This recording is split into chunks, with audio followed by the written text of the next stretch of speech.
ስትጀምር ድሮም አንተ የህወሓት ጠበቃ ነህ ብለው ይናገራሉ ብለህ ነው ጽሁፍን የሚጀምረው ከነገረ ህወሓት ጋር ወይም ትግራይ ጋር ተያይዘው የምታነሳው። አንደኛ የጽሁፉ ርዕስ ራሱ ነገረ ትግራይ ነው የሚለው እንጂ ነገረ ህወሓት አይልም። ለማስተካከል በዛ ክፍል ውስጥ የአድሬስ የምታደርገው አንዱም ህወሓትና የትግራይን ህዝብ ስፔሲፊካሊ ነጥለ በዛ መልኩ ስላላስቀመጥክ ነው። ግልጽ ለማድረግ አሁን የቅድሙ ጥያቄ መነሻው የመጣው ከዛ ነው። ብዙ ሰዎች ስለ ህወሓት በሚያወሩበት ጊዜ እና በዚህ ጽሁፍም አምጥታ ያመጣው ሰዎች ህወሓትን ሲቃወሙ ህወሓት ላይ ጫና ሲያደርሱ ወይም እንደው ህወሓት እንዲጠፋ ሲታገሉ እና ሲመኙ ያንን አዙረ ከትግራይ ህዝብ ጋር ነው የምታገናኘው። ጽሁፉ ያገናኘዋል ስፔሲፊካሊ። አሁን እኔ ሜካፕ እያደረኩ አይደለም፣ ራሱ ጽሁፉ እንደዛ ብሎ ነው የሚያወራው። እና መግቢያ ላይ ለምንድን ነው ድሮም የህወሓት ጠበቃ ነው የሚሉኝ ብላ ያስቀመጥከው? አሁንም እኔ እንደሱ ብዬም አላቅም ልልም አልችልም። እሱን ካልኩ ከራሴ ጋር ተጣልቻለሁ ማለት ነው። ህወሓትን ከማናችሁም ያላነሰ የታገልኩ ሰው ነኝ፣ እየታገልኩ ያለው ሰው ነኝ እኔ። ስለዚህ ከህወሓትን የሚታገልን ሰው የትግራይን ህዝብ የሚታገል አድርጌ ላቀርብ አልችልም። እንደሱ ላቀርብ የምችል ከሆነ ራሴን ከተጠያቂነት ላድን አልችልም። ህወሓትን መታገል መብት ነው ብቻ ብዬ አይደለም ማቆመው፣ ተገቢ ነው ብዬ ነው ማለት። ሌሎች እንዲታገሉት ብቻም አይደለም የምጠብቀው። ስታገለው ነው የኖርኩት፣ አሁንም እታገለዋለሁ። አሁንም መነሻ ስህተት ነው። ህወሓትን መታገል የትግራይን ህዝብ መታገል ነው ብዬ አላቅም፣ ልልም አልችልም። እንደዛ የሚሉ ሰዎች አሉ ወይ? አዎ አሉ። ምናልባት አሁን የምናደርገው ለትግራይ ህዝብ ብላችሁ ህወሓትን ተው ይላል እኮ። በዚህ ሰዓት መታገል ተገቢ አይደለም ይላል ጽሁፍ እኮ። እንዴት እንተርጉመው? እሱ ስህተት ነው። እኔ ያልኩት ቃል በቃል አሁን ባለው ተጨባጭ ሁኔታ ትግራይን ለማዳከምና ለማጥፋት የሚደረገው ጥረት የትግራይን ህዝብ ለአደጋ ያጋልጣል። የትግራይ ህዝብ ለአደጋ ተጋለጠ ማለት ደግሞ የኢትዮጵያ ህዝብ ለአደጋ ተጋለጠ ማለት ነው። የትግራይ ህዝብ የኢትዮጵያ አካል ነው። ትልቁ ችግር ምንድን ነው? አሁን በአይምሯችን ትግራይን ከኢትዮጵያ አውጥተነዋል። በትግራይ ህዝብ የሚደርስ ሰቆቃ፣ በትግራይ ህዝብ የሚደርስ ችግር በኢትዮጵያ ላይ የደረሰ አድርገን አናስብም። ትልቁ አይምሯችን ውስጥ አገሪቱ መፍረሷን የሚያሳየው ይሄ ነው። እኔ እያልኩ ያለሁት ምንድን ነው? አሁን ባለው ተጨባጭ ሁኔታ ለምን የሚለውን ልንወያይበት እንችላለን። ህወሓትን ለማጥፋት የሚደረገው ርብርብ ስህተት ነው። የትግራይን ህዝብ የበለጠ ለአደጋ ያጋልጣል። የትግራይ ህዝብ ለአደጋ ተጋለጠ ማለት ደግሞ የኢትዮጵያ ህዝብ ለአደጋ ተጋለጠ ማለት ነው የሚል። ስለዚህ እኔ በትክክል የምለውን ነገር መረዳት ለሚፈልግ ሰው እያልኩ ያለሁት ህወሓትን አትታገሉ አይደለም፣ ህወሓትን አትቃወሙ አይደለም፣ ወይም ህወሓትን መቃወም መታገል የትግራይ ህዝብን መታገል ነው እያልኩ አይደለም። ህወሓትን ለማጥፋት አትስሩ። ህወሓትን ማጥፋት ዓላማ አድርጋችሁ አትንቀሳቀሱ። እሱ የበለጠ ችግር ያመጣል እንጂ አይጠቅምም ነው እያልኩ ያለሁት። ሁለቱን መለየት ነው። እየታገልኩ ህወሓትን ሌሎችን አትታገሉ ልል አልችልም። ህወሓትን መታገል የትግራይን ህዝብ መታገል ነው ልል አልችልም። ህወሓትን ማጥፋት ግን አዎ የትግራይን ህዝብ አሁን ባለው ሁኔታ አደጋ ውስጥ ይከታል። ይሄ ደግሞ ለኢትዮጵያ አይበጅም ብያምናለሁ። አቋም ይሄ ነው። በዚህ ላይ የሚመጣ ክርክር ካለ ልከራል። ጥሩ። እዚህ ጋር ስለ ባያስ ስታወራ ልደቱ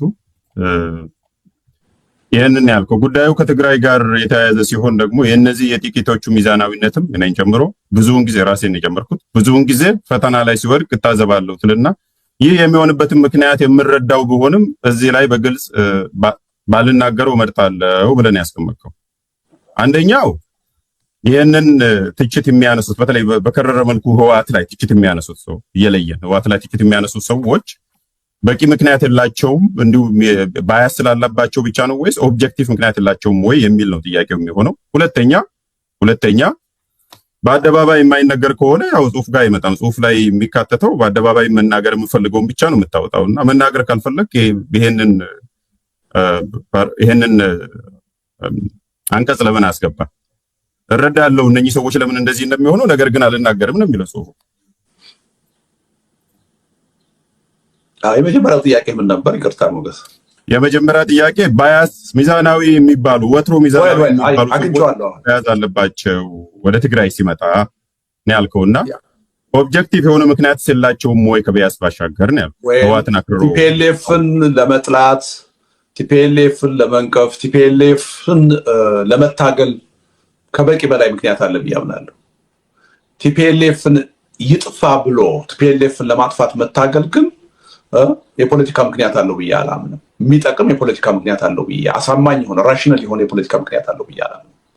አንዱ መልስ ይሄ እሱን ለምሳሌ በአስተሳሰብ እንዲሸነፍ መታገል ተገቢ ነው ብዬ አምናለሁ። በቂ ምክንያት አለ ብዬ አምናለሁ። እሱን የምንታገል ኃይሎች እኔን ጨምሮ ትግራይም ውስጥ እንኑር፣ በሌላው የኢትዮጵያም አካባቢ እንኑር፣ ተጨባጭ የሆነ በቂ ምክንያት አለ ቲፒኤልኤፍን ለመታገል ለመቃወም። እሱን ማድረግ አለብን ብዬ ነው የማምነው። እሱን በማድረግ አንድንም ሰው ተሳስቷል ብዬ አላውቅም ልልም አልችልም። ምክንያቱም እኔም ራሴ ቲፒኤልኤፍን የምታገል ሰው ነኝ። የወጣትነት እድሜን የሚያጠፋው ቲፒኤልኤፍን በመታገል። ቲፒኤልኤፍን ማጥፋት የሚለው ግን ለእኔ አውዳሚ የፖለቲካ አመለካከት ነው። ተገቢ አይደለም፣ ስህተት ነው። እስካሁንም ለብዙ ስህተት ዳርጎናል፣ ወደፊትም ለብዙ ጥፋት ያጋልጠናል የሚል እምነት ነው ያለኝ። በመብት ደረጃ ይህን መብታቸው ማመን መጥፋት አለበት ብለው አይጠቅምም ብዬ ግን አምናለሁ። የተሳሳተ አመለካከት ነው ብዬም አምናለሁ። ካለፉት ውድቀቶች፣ ችግሮች አለመማር ነው ብዬ ግን አምናለሁ። ይሄን ነው የምለው። ከዛ ውጪ ሁለተኛው ምን ነበር ጥያቄ? አይ እረዳ ለምን እነዚህ እንደሚሉ አውቃለሁ፣ ግን እዚህ መግለጽ አልፈልግም። ለምን አልጠቀስከውም አልከኝ። እኔ ብዙ ጊዜ ኃይለ ቃላትን ላለመናገር እመርጣለሁ። አንዳንድ ጊዜ በፖለቲካ የምታምንበትን ሁሉ እና የምታውቀውን ሁሉ አትናገርም። ስለዚህ ከፈት አድርገህ ለአንባቢ የራሱን ግምት እንዲሰጥ ትተውለታለህ። አንዳንድ ጊዜ ጽሁፍን ደግሞ ውበት እንዲኖረው የሚያደርገው እንዲህ አይነት አገላለጽ ይመስለኛል። ወደ ኒቲግሪቲው እንሂድና ቅድም ክፍል አንድ ውይይት ላይ ስንሄድ የዚህ ጽሁፍም ርዕስ የሆነው ራሱ ዋናው ማጠንጠኛ የመጨረሻው መጨረሻ ላይ እየደረስን ይመስለኛል ብለህ ነው ያስቀመጥከውና መንደርደሪያውም እሱ ነው። ከዛ እንድንወጣ ነው የመፍትሄ አቅጣጫም ያስቀመጥከው ጥሪም ያቀረብኩ ለእያንዳንዱ ባለድርሻ አካላት። የመጀመሪያው መጨረሻ የተጀመረው የብሔር ፖለቲካ አሸንፎ ሲወጣ ነው ብለሃል። ቃል በቃል ነው ኮት ማድረግ ቅድም ያወራነው። ይሄንን ደግሞ ያደረገው አንዱ ህወሓት ነው። አንዱ ያልኩት አንዱ በዋናነትም እድሉን ሲያገኝ የተከለው ህወሓት ነው። ዛሬም የቀየረው ነገር የለምና ይሄ ህወሓትን ለመታገልም አምርሮም ለመቃወምም ለመጥላት የሚለውን ኮቴሽኑ ስናስቀምጥና ፖለቲካዊ ስላልሆነ መጥላት በቂ ምክንያት አይደለም ወይ? የራሱ አንተ ራሱ በተጠቀምከው ለምን ትደግመዋለህ? በቂ ምክንያት እኮ አለ አልኩህ አይደል እንዴ? አለ ባልኩበት ሰዓት ግን ተገቢ ነው አልኳ። ቅድም ተሳስተዋልም እላለሁ ስላልክ ስለጨመርክበት እኮ ነው። ለምን ይሳሳታሉ? እኔው ራሴ የነገርኩት ነገር ህወሓትን ለመቃወም ለመታገል፣ ከዛም አልፎ ለመጥላት ጥላቻ ጥቅም ካለው እኔ ይጠቅማል ብዬ አላምንም። ለመጥላት በቂ ምክንያት አለ አልኩህ እኮ። በቂ ተገቢ አይደለም ወይ? ግን ተገቢ አይደለም ብዬ አምናለሁ አልኩህ እኮ። ኳሊፋይ አደረግ ተሳስተዋልም ብዬ አምናለሁ ስላልክ ነው። ያ ተገቢ የሚሆነው ለመቃወም ተገቢ ነው አልኩህ እኮ። ለመተቸት ተገቢ ነው፣ ለመታገል ህወሓትን ተገቢ ነው አልኩህ። የኔ ችግር ያለው ለማጥፋት ስትል ነው። ለማጥፋት ግን ቢጠፋስ ነው ያልኩት እኮ። እሱን ኤክስቴንሽን ወስደን ስትታገለው የነበረው ፓርቲ ቢጠፋ ምን ጨነቃን? ይጨንቀኛል። እንደሱ በቁንጽል አይደለም እኔ ፖለቲካን የማየው። ቅድም ምን አልክ? ይህ አይነቱ የብሔር ፖለቲካ በኢትዮጵያ ውስጥ አሸናፊ እንዲሆን የበላይ እንዲሆን ካደረጉ ኃይሎች ውስጥ አንዱ ነው አልክ አይደለም? ብቸኛ ግን አይደለም። ስለዚህ አንዱ ነው ያልኩት እኮ አዳምጠኝ። አንዱ ነው አልክ፣ ብቸኛ ግን አይደለም። ምናልባትም የበላይ በጣም የተከለው የበላይ ብቸኛ አይደለም። ይሄን አመለካከት ይሄን ድርጊት የሚጋሩ ሌሎች ኃይሎች አሉ። ለምሳሌ ከነዚህ ኃይሎች ውስጥ አንዱ መንግስት ነው ወይም ብልጽግና ፓርቲ ነው። ሁሉንም የሀገሪቱን ክልሎች ከትግራይ ውጭ እያስተዳደረ ያለ። ስለዚህ አንድን ፓርቲ ለማጥፋት ይሄ ምክንያት የሚሆን ከሆነ ሁሉም ፓርቲዎች መጥፋት አለባቸው ማለት ነው። አያስኬድም። ይህን ሁሉ አጥፍተን ማንን ይዘን እንቀጥል ነው? የት ልንደርስ ነው? ይቻላልስ? ይህን ማድረግ ተገቢስ ነው? ከዋናው ነው የሚጀምረው። ስትራቴጂካሊ ብትጠይቀኝ ከዋናው ጀምረን ወደ ቅርንጫፍ ቀጥሉበት። በፊትም ተሞክሯል። ህወሓትን ለማጥፋት ተብሎ ጦርነት ተካሂዶ በሚሊዮን የሚያልቅ ህዝብ አልቋል። ህወሓት አልጠፋም። አገሪቱ ወደ አዘቅት ነው የገባቸው። ያዋጣል የምትሉ ኃይሎች ካላችሁ ቀጥሉበት።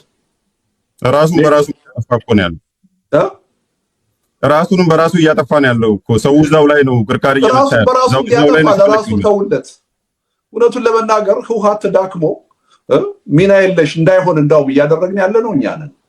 ጥላቻችን ከገደብ ያለፈ ስለሆነ በተለየ ሁኔታ ኢትዮጵያ ውስጥ እሱ ቢጠፋ የሀገሪቱ ችግር በኖ እንደሚጠፋ አድርገን አስበን ስለምንረባረብ ነው ጠንካራ ያደረግነው። እልክ ውስጥ ገብቶ ሰርቫይቭ እንዲያደርግ ያደረግነው እኛ ነን። በራሱ ታሪካዊ ሂደት ሊጠፋ ይችላል። ያ ምንም ችግር የለው፣ ሊጠፋ ይችላል። እኛ ግን ከሌሎች የፖለቲካ ኃይሎች ሁሉ ለይተን እሱን ለማጥፋት የምናደርገው ጥረት ተገቢ አይደለም። ለትግራይ ህዝብም የሚያስተላልፈው መልእክት ተገቢ አይደለም። ቅድም እንዳልኩት ቃሉን ልጠቀመው አልፈልግም። እንዲህ አይነት አመለካከት አስፈላጊ አመለካከት አይደለም፣ ጤናማ አመለካከት አይደለም። መቆም ነው ያለበት። አይ ከህዝቡ ጋር ለምን ነው የምናገናኘው? ቅድም እየለየን እንየው ብለናል። እንደ ፓርቲ ብቻ የምታየው ከሆነ ትግራይን አሁን በበላይነት እያስተዳደረ ያለው የቲፒኤልኤፍ አመራር ነው። ስለዚህ ከትግራይ ህዝብ ጋር ቀጥታ የተገናኘ ነው። በተጓዳኝ በተዘዋዋሪ አይደለም፣ ይገናኛል።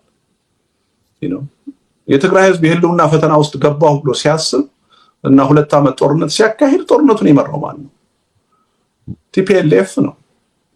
ይሄን እውቅና ሰጥቶ እኮ ነው መንግስት ከቲፒኤልኤፍ ጋር የተደራደረው። እና ለምንድን ነው ከትግራይ ህዝብ ጋር የማይገናኘው? በአየር ላይ ነው ያለው፣ ከህዝብ ጋር እኮ ነው ያለው። ከህዝብ ሁሉና ጋር ነው ያልኩት። ኳሊፋይ ማለት ከህዝብ ሁሉና ጋር አሁን ባለው ተጨባጭ ሁኔታ ይገናኛል። ለምን ካልከኝ አንዱ ተጠያቂ ራሱ ህወሓት አድርጌ ላቀርብልህ እችላለሁ። አሁን ባለው የትግራይ ተጨባጭ ሁኔታ ቲፒኤልኤፍ ትግራይ ውስጥ ያለው ማህበራዊ መሰረት ቀላል ማህበራዊ መሰረት አይደለም። ከሌሎች ፓርቲዎች ሁሉ የበለጠ ማህበራዊ መሰረት አለ። ይሄ እንዲሆን ማን አደረገ ካልከኝ አንዱ ተጠያቂ ቲፒኤልኤፍ ነው ራሱ፣ አምባገነን በመሆኑ ለሌሎች እድል ባለመክፈቱ። ይሄን መቃወም አለብን፣ መተቸት አለብን፣ መታገል አለብን እንዲቀየር። ቲፒኤልኤፍ መጥፋት አለበት የሚለው ግን በተለይ ደግሞ ብልጽግና የሚባል አገዛዝ በስልጣን ላይ ባለበት ሁኔታ፣ ኦህዴድ በስልጣን ላይ ባለበት ሁኔታ፣ ብአዴን በስልጣን ላይ ባለበት ሁኔታ በተለየ ሁኔታ ህወሓት እንዲጠፋ መረባረብ፣ በተለይ አሁን የፌዴራል መንግስትነቱን ካጣ በኋላ የአንድ ክልል ፓርቲ ከሆነ በኋላ ለራሱ ህልውና ለማስጠበቅ እየተፍጨረጨረ ባለበት ሁኔታ በየቀኑ ህይወታችንን የሚወስን መንግስት 4 ኪሎ ተቀምጦ እያለ ህወሓት ላይ የምንረባረብ ከሆነ ራሳችን መጠየቅ አለብን። እኔ ጤነኛ አመለካከት ነው ይሄ አላምንም። እኔ በየቀኑ ያለኝን ህይወት የሚወስነው አሁን ህወሓት አይደለም፣ ብልጽግና ፓርቲ ነው። ከህግ ውጭ የሚያስረኝ ብልጽግና ፓርቲ ነው። አሁን አስሮ ከህግ ውጭ እስር ቤት የሚያቆየኝ ብልጽግና ፓርቲ ነው። ከእስር ተፈትቼ ከሀገር ውጭ እንዳልወጣና እንዳልታከም የሚከለክለኝ ብልጽግና ነው። ወደ ሀገሬ እንዳልመለስ የሚከለክለኝ ብልጽግና ነው። እያንዳንዱን ህይወታችንን አሁን የሚወስነው ማንም አይደለም። ፌዴራል መንግስቱን የተቆጣጠረው ብልጽግና መንግስት ነው። ህወሓት አሁን ለራሱ ህልውና የሚፍጨረጨር አካል። የሚገርም ነው። መንግስት እሱ ይመስላል። አሁን አብዛኞቻችን የምንረባረበው ቲፒኤልኤፍ መጥፋት አለበት። ቋምጠናል። ሰርቲፊኬቱ ተሰርዞ ህወሓት ከምድረ ገጽ ጠፋ የሚል ዜና ለመስማት ብዙዎች ቋምጠዋል። ትልቅ ድል መስሎ ነው የሚታያቸው። ቲፒኤልኤፍ ከኢትዮጵያ ፖለቲካ ሲወጣ የኢትዮጵያ ችግር የሚፈታ ቢሆን ኖሮ ብልጽግና አሁን ዲሞክራት መንግስት ሆኖ ይቀጥል ነበር። 7 ዓመት አየነው። ከብልጽግና ፓርቲ ቲፒኤልኤፍ ተለይቶ ብልጽግና የባሰ ህወሓት ሆኖ ነው የቀጠለው። የባሰ አፋኝና አረመኔ ሆኖ ነው የቀጠለው። እውነቱን እንነጋገር ከተባለ አሁን ባለው ተጨባጭ ሁኔታ መጥፎ ነገር እናነጻጽር ከተባለ ከሌላው የኢትዮጵያ ክፍል የተሻለው የትግራይ ነፃነት ተቃውመህ መዋል ማድረግ ትችላለህ። እዛ ትችላለህ። ሌላው ኢትዮጵያ ትችላለህ። በምን መመዘኛ ነው አሁን ልክ ይቺ ሀገር በዲሞክራሲ መንግስት እንደምትመራ ሁኔታው አስገድዶት ኢምፖስት ተደርጎበት ነው እንጂ ህወሓት ዲሞክራት ሆኖ ወዶ ፈቅዶ ያደረገው ጉዳይ አይደለም። በፍላጎት እሽተው በፍላጎት ክፉ ነገሮች መምረጥ ካለብን፣ ክፉ ነገሮችን መጥፎ ነገሮችን ማነጻጸር ካለብን ከብልጽግና ቲፒኤልኤፍ ይሻላል። አሁን ተጭኖበት ነው ያልኩት። ትግራይ ክልል ላይም ውጤቱን ነው እያወራ ያለው እንጂ ተጭኖበት እንጂ ፈልጎ መርጦ የሚዲያ ነፃነትን የመናገር ብላክ ኤንድ ዋይት ህወሓት የሚባለው ድርጅት አምባገነን ነው፣ ኢንሄረንትሊ በዲሞክራሲ ማያምን ነው ብዬ ከተናገርኩና ይሄን አስተሳሰብ ይዤ መታገል ከጀመርኩ 10 ዓመታት አልፈውኛል። አቋሜ ነው ይሄ፣ ግልጽ የሆነ አቋሜ ነው። ህወሓትን ነው ስታገል ያረጀሁት። አሁንም እታገለዋለሁ አስተሳሰቡን። በኢትዮጵያ የተተከለው አስተሳሰብ የህወሓት አስተሳሰብ ነው። እሱ ብቻ ያመጣው ነው ብዬ አላምንም። ከ1960ዎቹ የተማሪዎች እንቅስቃሴ ጀምሮ እየተንከባለለ እየተጠራቀመ የመጣ ችግር ነው። ህወሓት በዛ ውስጥ አንድ ተጠያቂ ነው። በ27 ዓመቱ ስርዓት ደግሞ ዋና ተጠያቂ ስታገለው ነው የኖርኩት። ይሄን አስተሳሰብ ወደፊት የምታገለዋል። ህወሓትን መታገል ይሄ ነው። ከምድረ ገጽ ይጥፋ ማለት ግን ቃሉን ልናገረው የምጠየፈውን አመለካከት ማራመድ ነው። የእሱ ተጋሪ መሆን አልፈልግም በኔ በኩል።